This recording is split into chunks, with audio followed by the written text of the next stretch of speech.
On a cold morning in 1913, in a noisy Detroit factory, something small happened that would change everything. A single worker pulled a rope. A wooden platform began to move, and with that motion, the modern world was born. Henry Ford had just introduced the moving assembly line, a system so efficient, it didn't just build cars, it built the century. Factories, cities, economies, even how people lived and thought would never be the same. But what began as a dream of freedom would soon raise a question that still haunts us today. What happens when progress turns people into parts of a machine? At the dawn of the 20th century, cars were rare, slow, and expensive. Each one was hand-built by skilled craftsmen. A car could take 12 hours or more to assemble. Only the rich could afford one. Most Americans still rode horses or used streetcars. The idea of every family owning a car sounded absurd, even dangerous. Henry Ford saw it differently. He believed the automobile wasn't a luxury, it was liberation. But to give freedom to the masses, he needed to break the laws of manufacturing. Ford wasn't the first to build cars, but he was the first to build a system that could build them fast.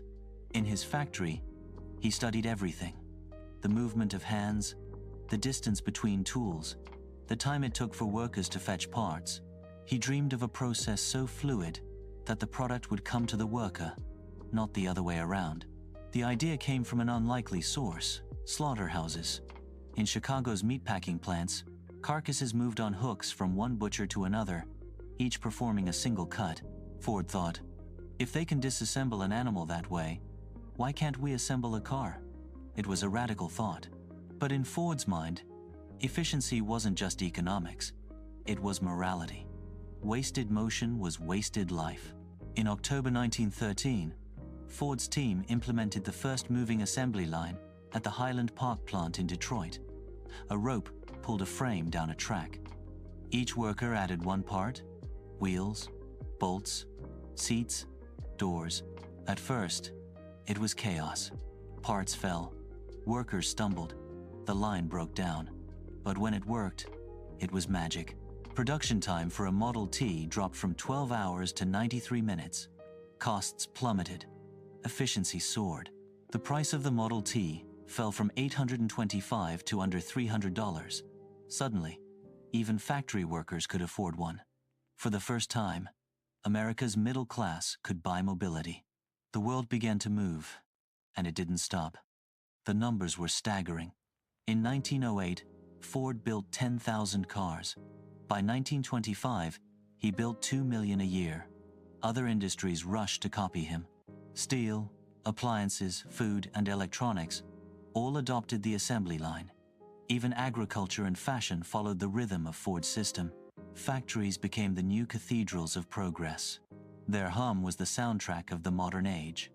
Economists called it Fordism, the marriage of mass production and mass consumption. By paying workers enough to buy the products they made, Ford created a self-sustaining cycle. It wasn't just an idea. It was a civilization model. But, in the beginning, no one believed it would last. Bankers mocked Ford for raising wages.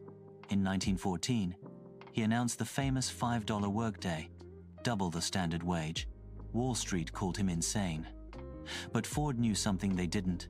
High wages meant loyal workers and strong demand. Turnover dropped. Productivity soared.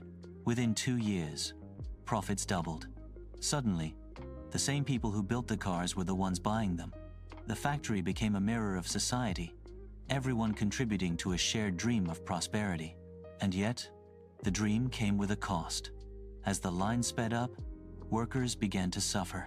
They stood for hours, repeating the same motion thousands of times a day.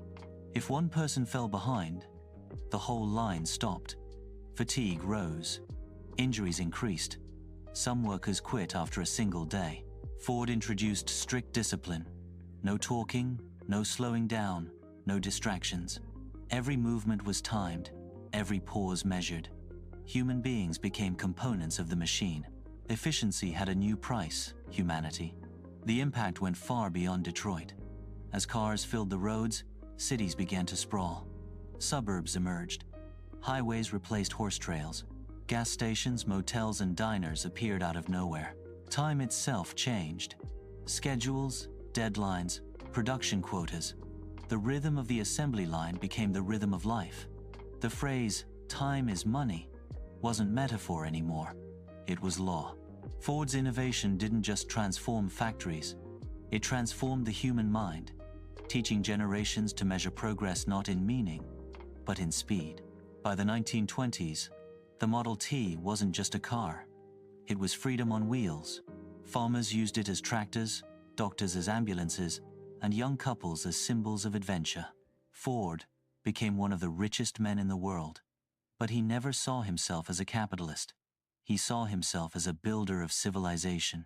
He once said, "Business is not about money, it's about service." For a while, the world believed him.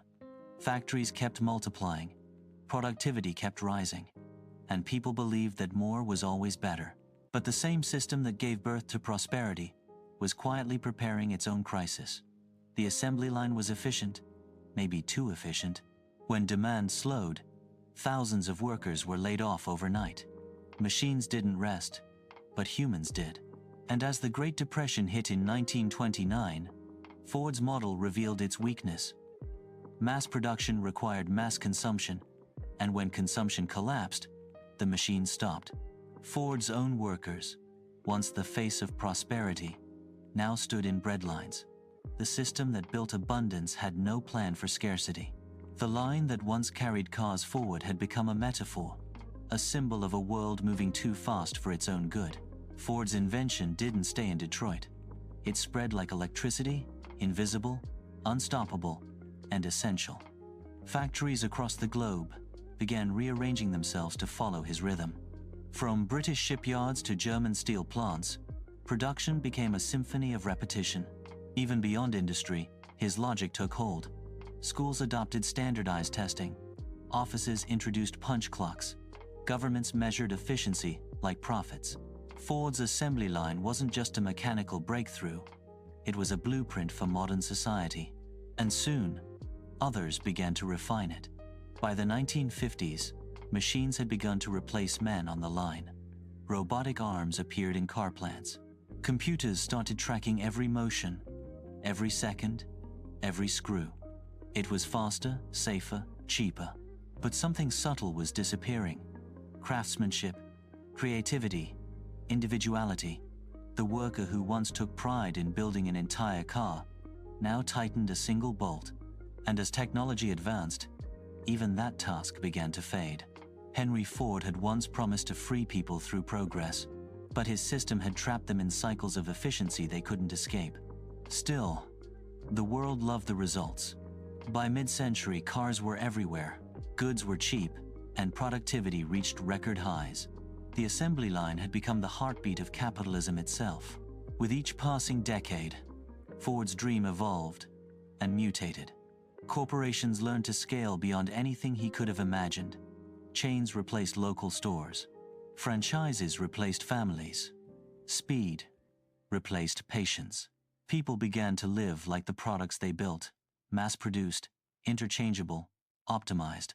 And yet, no one questioned the system. Because it worked, the line delivered abundance, and abundance felt like progress. Until technology changed again, and the line went digital. In the 21st century, Ford's factory lives inside our screens. Algorithms assemble information the same way workers once assembled cars.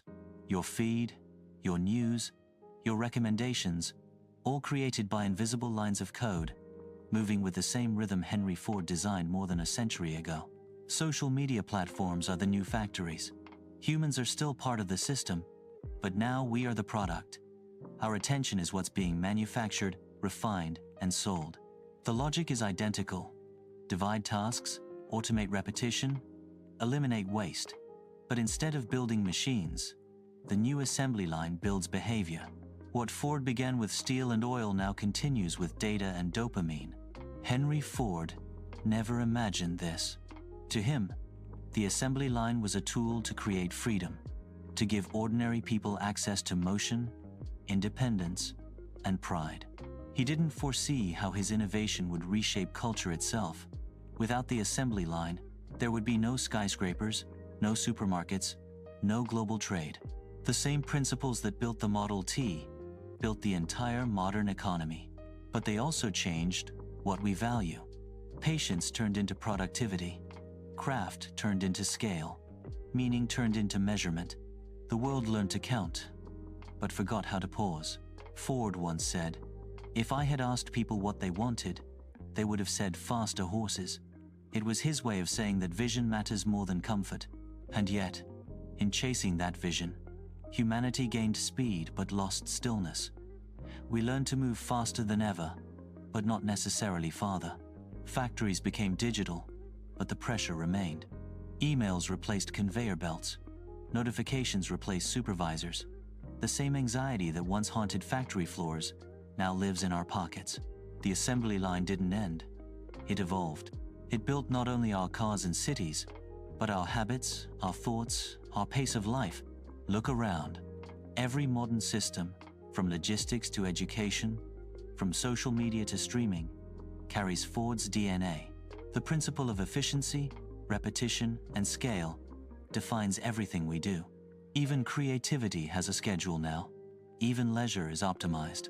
Ford wanted to democratize progress, and he did, but he also revealed its price. Because once you create a system designed to save time, it starts demanding all of it.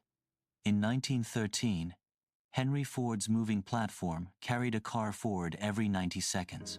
Today, the world moves forward every nanosecond. But in that race, something remains the same. The belief that if we just go faster, everything will get better.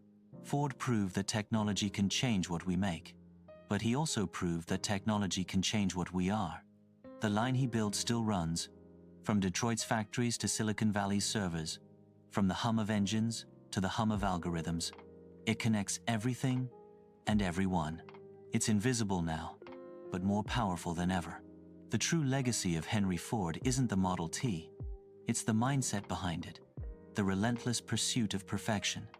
That mindset built our world. But it also reminds us that efficiency is never neutral. It shapes culture, relationships, even identity. Ford wanted to give people freedom through machines, and in a way, he succeeded. But freedom built on repetition comes with chains of its own.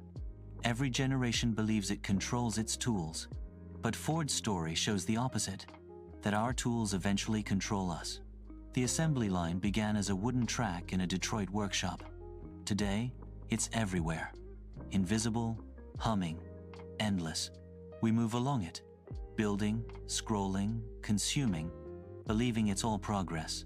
And maybe it is. But the real question remains the same one Ford faced a century ago. Can we master the systems we've created, or will we keep moving faster until we forget where we're going? Because if Henry Ford taught us anything, it's that innovation never stops. The only thing that can stop it is remembering why we started moving in the first place.